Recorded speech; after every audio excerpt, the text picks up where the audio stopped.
Richard, thank you so much for doing this interview. It's I think not often that you like doing interviews. No, I still don't like them, but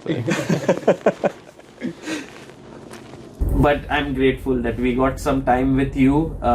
Your first freestyle event here, how is the feeling? And also you got an invite at the very last moment. Yeah, like in general, I think it's my maybe second like freestyle or 960 event over the board. I can recall at least. I think I've played once in Reykjavik. There was a rapid event. I think it was for Memory of Fishers.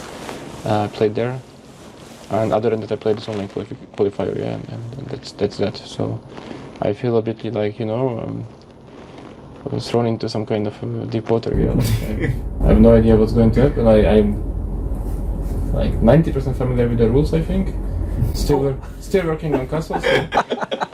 No, because online, you just click the king, exactly, just click the king on the rook, and okay, it goes, it doesn't go. But over the board, okay. You can try this, Especially when you do some calculations, right? It might be useful to clarify. So I'm working on that. Yeah. By the way, today there's a technical meeting. Yeah, no, I am super. First time ever I'm focused there, probably. Yeah, so, like. Coming from the good tradition of not going to technical meetings and then being like the most focused ever, like this is new, certainly. Other than that, I don't know. I mean, it's also very relaxing because I don't really feel, generally I think I'm a bit, old already to feel stressed before the games, but now I'm feeling even less because, you really don't know what to prepare. There is no, will he or she or whatever enter this line, will this happen? Yeah, it's just you go and, you get a position, then I guess, you start thinking like what's best and you basically try your best and see what happens. So I'm certainly, happy because I was going to play in Karlsruhe, the Grenke, and I'm certainly happy to, have like a preparation tournament for that, even though, this is this is strong. This should be kind of reversed, but like my hopes here are not so high, and then we will see. I'm a bit, I'm not super big fan of the format in terms of like we start with this rapid, which is like not even rapid in my opinion. It's like some weird creature of blitz and rapid, right? Because 10+5, it's like super fast, and then there is this knockout from that in a way that you don't get to play as many classical games as I think the first. I think when just some good challenge, I think it was called or something. There were like only classical. So I think for me as not a chess enthusiast, but as a chess player, just generally, I feel like the experience of playing 960 or freestyle in classical, right, is much more satisfying because you actually get to really understand what's going on instead of just playing by hand and being like I made a move too fast and 30 seconds later I immediately realized that it was bad. So that part is a bit not disturbing, but like not ideal. But like I said, I'm most likely going to play in Karlsruhe, so I think it's going to be like compensated by that. So we will see. Yeah, it's going to be very exciting. Are you looking forward to playing someone here? There are, there's Magnus, Hikaru, Fabi, same generation as you perhaps. Then there are the youngsters, Vincent, Arjun, Prag, Gukesh.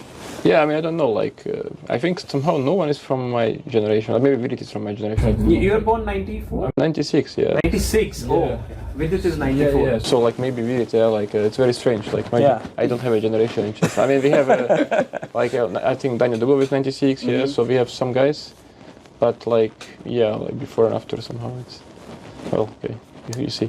But in general, when it comes to, I don't know, because I think freestyle, right, in a way, I kind of realize this with the qualifiers as well. With the qualies that basically some guys who are I'm not talking about 2,500, 2,400 guys, but just generally some guys who were really always around, but they never really broke through, let's say peak rating 27 or 26 something. They can be, maybe extremely strong in freestyle depending on style. Sindaro last time was really good. Yeah, and in a way, right? So I know all these guys are very good at chess, of course. I've played basically all of them. I've experienced their strengths, right? But when it comes to 960, maybe there are some unknown guys who are really would be ready to deliver if given the opportunity. And I understand that the qualifiers are there to support that, but they are 15 plus, 10 rapid online. So I generally have a policy of not even playing online, right? So even this that I played was kind of an exception. So in terms of that, like I don't feel like they are still getting really the opportunities. So I will, like I said, see in Karlsruhe or Grenke, maybe there will be some guys whom you would not really expect that they will be that good and they will be really amazing. And maybe you will see some guys whom are playing here, right? And they will not do really well, and you will be like, okay, but they were playing here, by invitation, right? I think that's a possibility. Of course, I could be wrong, but just wait and see, right? Because there are not many tournaments to really test. Yes. Yeah. It's an interesting point. We'll look forward to that. What happens? Richard, we have some pictures here of yours. It's some kind of a nostalgia mode. Wow. Okay. Going back in the memory lane. And just what kind of memories does it evoke in you? If there are any memories, yeah, let's see. Should we try it? Do you remember this picture?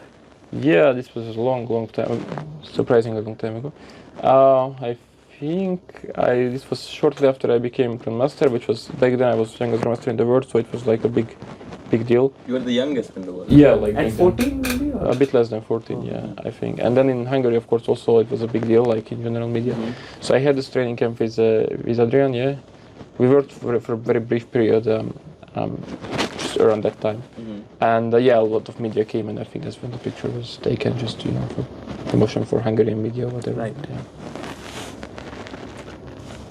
Oh, this one is anyway, I'm not in good terms with my father, but after this, okay, like he's dead to me. Yeah, so yeah, this was taken in our home, I think, in Chopin, like super. I think I just started to play chess like for a few months, I think, at this time, and I won some, I don't know, as you can see on trophies, some random rapid events, I guess, with cadet event or something. So it was for family album. I don't even know why it's public. I mean, maybe in US I could make some suits or something already against the existence of this picture.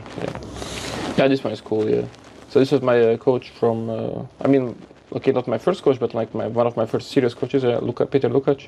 He coached many of Hungary's grandmasters. Like I think he was coaching, let's say, Viktor Erdős, who is like a decent player. Like like all the guys from that generation, from 90s, Prohaska, let's say, yeah. So he was there, and I had this red hair color at that time. Yes, it's actually something that I remember from. Yeah, I had it for a brief period.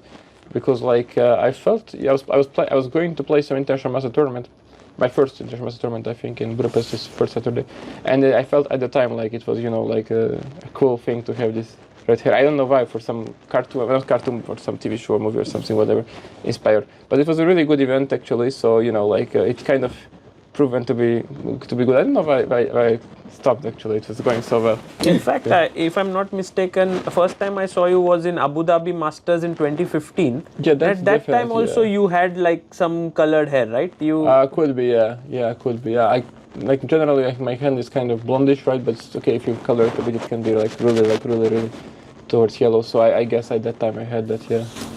Amazing. Here's another always some rebel times, yeah. Oh, this one is so traumatic. Come on, yeah, this is so bad. Like, but this tournament was really special. Yeah, for you. no, like this was like okay, I played with our national legend, yeah, Lajos Portis, who just turned 88, I think, a few days ago. Oh, wow. So happy birthday to him, in case probably he's watching, of course. And then I played him here. This is last round, right? So I became Grandmaster the day before this game took place. So obviously, kind of my focus dropped, but still the game is so painful because it was a good game overall. I mean, and I ended up having, I think, some very simple tactic, which I would normally not miss, like winning in 3 moves. And not only did I miss it, of course, I ended up losing the game. And I think he ended up overtaking me in tournament, right? And then I think Belyavsky won, and he was second. But which was huge, of course, for him, because he's a veteran player. But just the fact that I missed that tactic, right? And then I think I didn't even see it afterwards. And my coach was there at the time, was like, Richie, what's up? Yeah, like, what's wrong with you? But like, so, even when it was a big thing, like I said, I became youngest Grandmaster in the world and youngest in Hungary history, but still it was kind of bittersweet because I lost this game. So yeah, this one was, but overall the tournament was a very nice event, and only organized once, which is normal in Hungarian chess, that we start something and then we don't finish it. So also the picture is iconic because you are so young and he is exactly. Then later on we played a match, I think an exhibition match together with the same ideology, like because 2 generations, and some people in Hungary thought that I will, become his replacement in some ways. Yeah, of course they were wrong, but I mean, he was just a next level player. especially in terms of like durability. Like he was in top 10 for, I don't know, 20 years or something. Yeah, like it's insane. I mean, like, okay, obviously some guys can do it, but like, I mean, that's really an achievement. True. And yeah, anyway, but he's super nice and super energetic still. You know, loves to sing. Yeah, if you have heard, maybe I don't know. So like, yeah. So it's really just different generation, different mindset. I think chess was, you know, creating different people than it creates now in general. Yeah. And now we are going to some positions that we prepared that you had played. This is the first one. Do you I know remember this. I know this one. Yes. Thank you. You're being very kind to me. So I know this. But I think I played something very strange here. No, like I ended up. Maybe I already did. Maybe I did something strange already. I ended up giving back the pawn and then. So you were playing. I played Fabi. Yeah. Yes. Yeah. In Vacancy. I think he just blundered something, some kind of simple tactic or whatever. And then I got the initiative with black, and then I think I didn't play so precise, but nonetheless, right? He also helped out a bit, and I ended up promoting this. Do you remember what move you made? Maybe I remember some rook h6, but I don't know if I played it here. Yes, you played rook. I mean, I was surprised because it was the idea of rook h6 and then knight e5, rook e6, and then you give the g4 and then you go rook e4 to take the c4 pawn. Yeah, it was maybe too inspired. I would say. Yeah. But it was very nice, and yeah, it was from 22. Oh yeah, this is good times. Yeah, thank you again for. I remember what I played here. Yes. I played bishop c6 against Magnus. Right, this was our first game, or at least like official game, right? So it was a very nice memory for me to win. And it was also in Vacancy. Yeah, everything is happening in Vacancy seemingly. No, but this was like a very special situation because I had a very bad tournament, like in terms of, I mean, before and after, in terms of results. But I feel like, I mean, I don't feel like I know, like I've seen the games, that I had like lots of chances throughout this, you know, very bad result, right? Like really like winning this position I lose, drawing position I lose, whatever, yeah, like, and then I don't win. So like this was repeating for a very long time. And then I play Magnus, right? The guy who is like chasing to, you know, to win the whole thing. Basically in form, I mean, more or less. And of course I was not really super stressed, but just in general, I mean, after, you know, you have experienced, you know, failure for quite a bit, you're kind of getting used to it, right? But still, this was kind of a special, you know, game for me, especially because of these circumstances, right? Yeah. And here you played bishop c6 and rook e1 take knight f1. Yeah. Beautiful. And then finish. Like back rank mate plus the queen hangs. Yeah, bishop on h7 was kind of helping you. Yeah, exactly. Kind of a traitor for him. Yeah. So. Beautiful. Yeah, well, Richie, this was amazing to do this with you. Thank you for giving your time here. As you said, you do not like doing so many interviews, but we are very grateful. Yeah, that thank we you got so to much. spend some time with you. Yeah, thank you. And good luck for keep up the good work, guys. Yeah? Thank you.